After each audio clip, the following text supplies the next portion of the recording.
Behold, the countdown to the last day of the semester, but also the time when it seems like everything drags and goes by at lightning speed all at the same time. Assignments are more draining than usual. You basically wish you could just curl up into a ball and let your brain begin rotting already. Why is it that the last 4 weeks of the semester seem to be the hardest? You start out strong and excited the first 3 weeks or so, feeling like you have a good grip on things. But then somewhere between weeks 8 through 10, you start losing that seemingly competitive edge.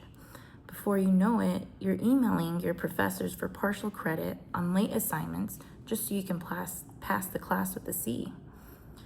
I searched on Google, why does the last 4 weeks of the semester seem to be so hard? Google answered me with 4 different factors to be in consideration of, and also suggested some coping skills.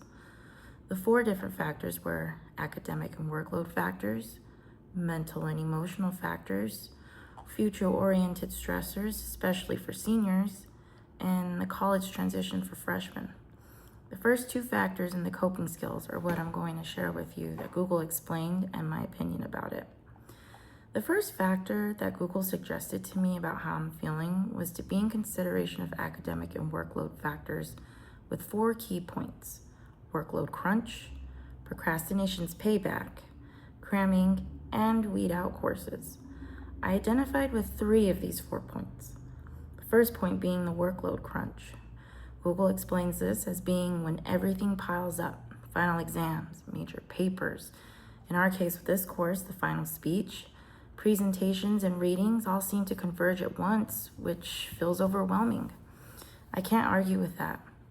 The second point made me feel like I was being called out: procrastination's payback.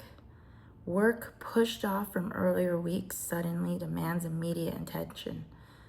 Cue the dreaded feeling of, why did I choose sleep instead of getting a head start, or at least scheduling blocks of time to work on this one big thing?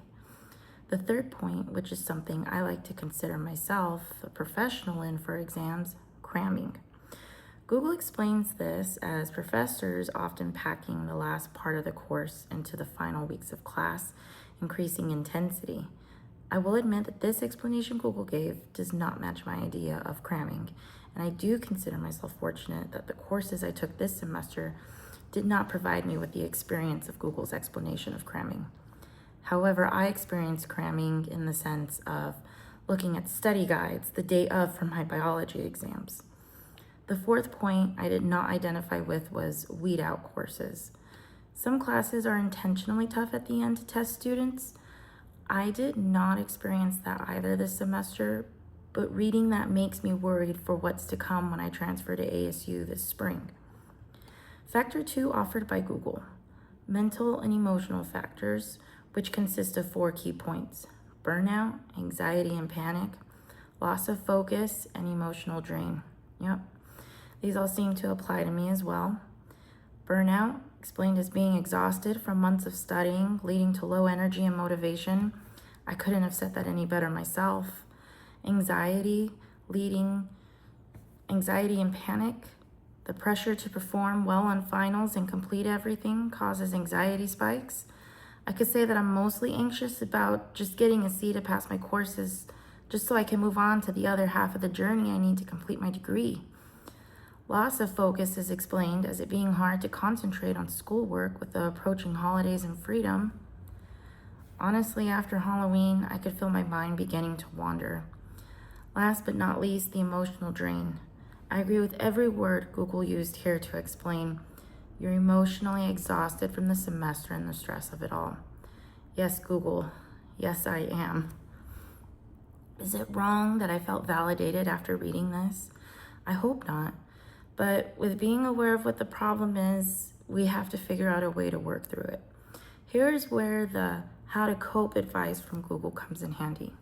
Google shares with us 3 quick-to-it pieces of advice. Break it down, prioritize self-care, and stay present. Breaking it down. Tackle the tasks one step at a time. But how do I do this if I'm a procrastinator? That's where planning ahead and making sure we actually look at what assignments are due and when, and planning some time, even if it's just once a week for 30 minutes, working on the big assignments to try to get ahead or even just stay afloat with it by the end of the semester. The couple of hours it takes to make a roadmap for the semester can save us later when we're ready to just call it quits. Prioritizing self-care. Kind of hard to not let sleep and health completely collapse, especially when I'm the kind of person who is used to operating on 6 to 7 hours of sleep every night during the work week, feels drained on the weekends because of that, and also delivering this speech to you all still sounding like I'm competing for the raspy voice competition because somebody's body decided that last Thursday was the opportune day to get sick. But I think if I remember to break things down and create my roadmap, then the stress of procrastinating won't be there, if not fully, at least not as much as it was this go around. Staying present, focusing on 1 week, 1 day, or 1 task at a time. Going forward, I think this would be the best way for my future self to stay on top of things, just as long as I remember to build my roadmap first. My name is Brittany, and thank you for watching my Communications 100 TED Talk.